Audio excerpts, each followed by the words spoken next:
Working with Wes Anderson, he's such a unique voice, such an individual auteur, that it's not easy to comprehend how all these things are going to come together. He knows it. It's as if all of us provide a jigsaw piece and we focus on our one little shape and how it fits in, and we present it to him. He's the only one who has seen the picture of what he's making, and it's in his head.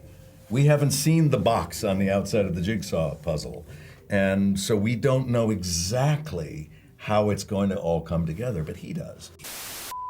So Wes Anderson is definitely one of the most creative and innovative directors of our time, at least in my opinion, because everything that he's done has just been fantastic. I mean, we have great directors, of course, but Wes Anderson is one of those that are just special. You know, like everything he's done are awesome.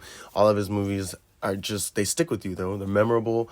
They're just great. And Asteroid City is honestly no different. I mean, he just came out with The French Dispatch like a few years ago already, and I mean, he still got it, you know, and I can't wait for his next film. His next film is already supposed to be about Benicio del Toro. It's going to be like a thriller espionage movie or something, and he's going to be in every shot. So, I mean, I'm totally down.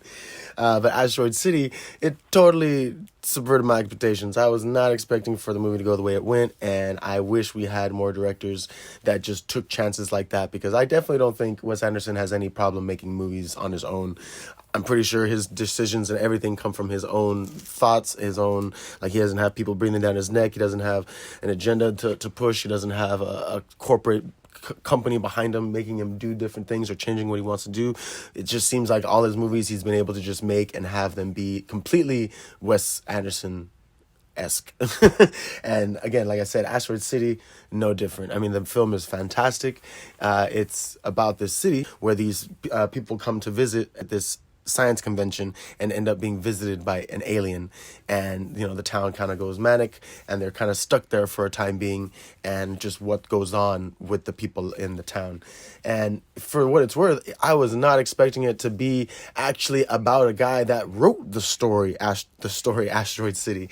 So I was completely floored in the beginning of the movie when it starts out in black and white. I mean, it's the same kind of concept that Oppenheimer is going to have coming out now with Christopher Nolan. He, you know, just recently explained why the movie's half in color and half in black and white, because the black and white scenes, I believe, are from the matter of perspective of what actually happened, and then the colored scenes are what he's making for the movie, like what he believes is going on, you know, his own ideas versus the truth in a sense. And that's what happened in Asteroid City, because when it's in black and the movie's filmed in black and white, it's actually about the people that are putting this play together called Asteroid City. Now, this isn't like a documentary movie where it's Wes Anderson and company making the film, but it's actually this character, I forget his name, but it's played by Edward Norton. Conrad Earp is the guy that wrote the play Asteroid City, you know, the fictional character, of course, that Wes Anderson created. But it is so awesome, like, to watch it, you're like, oh shit, you know, like it discusses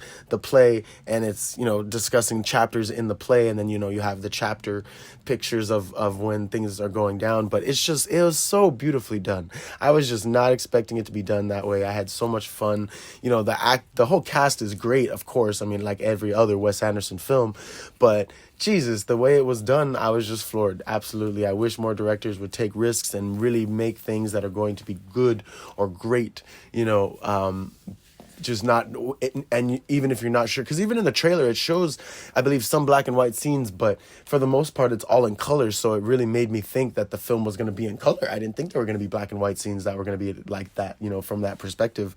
And it floored me. It absolutely floored me. Jason Schwartzman being the lead character, fantastic, you know, like pulling the whole movie together like that, and having his character in the you know, fictional real world, you know, tell the writer and explain with the writer how he thought his character should be in the play. It's all over the place, fantastic. And the one thing I will say is Jeff Goldblum being the alien, holy shit, fucking funny. That alien scene was so Wes Anderson. I would just be down for him to make an alien movie. Not an alien movie per se, but just, you know, a movie about, like, if he did like a Mars Attacks, did a remake of Mars Attacks, I'd be down. I'd be very curious to see where he would go with that. But yeah, it was a phenomenal film.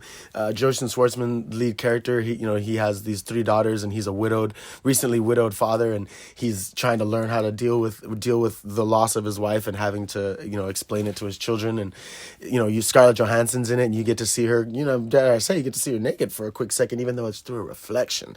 It's still Scarlett Johansson is still gorgeous, And there's a scene where you think she's dead in the bathtub. Oh fuck.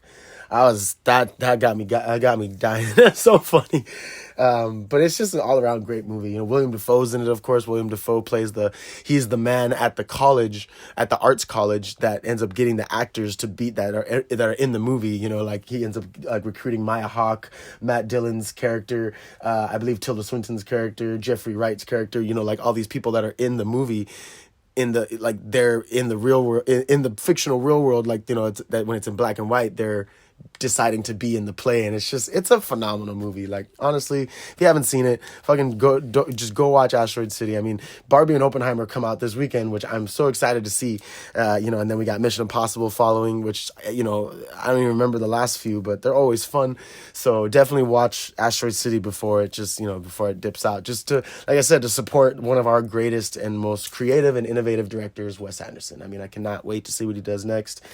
Everything he's done has been amazing. The Life Aquatic, Fantastic Mr. Fox, Grand Budapest, Isle of Dogs. Oh my gosh. Royal Tenenbaums. I mean, if you haven't seen any Wes Anderson movie, you need to watch them all and go watch Asteroid City. But anyway, this has been Ghost and Craig. Thanks so much for tuning in. Like, share, and subscribe. And I will catch you guys on the flip side. Peace.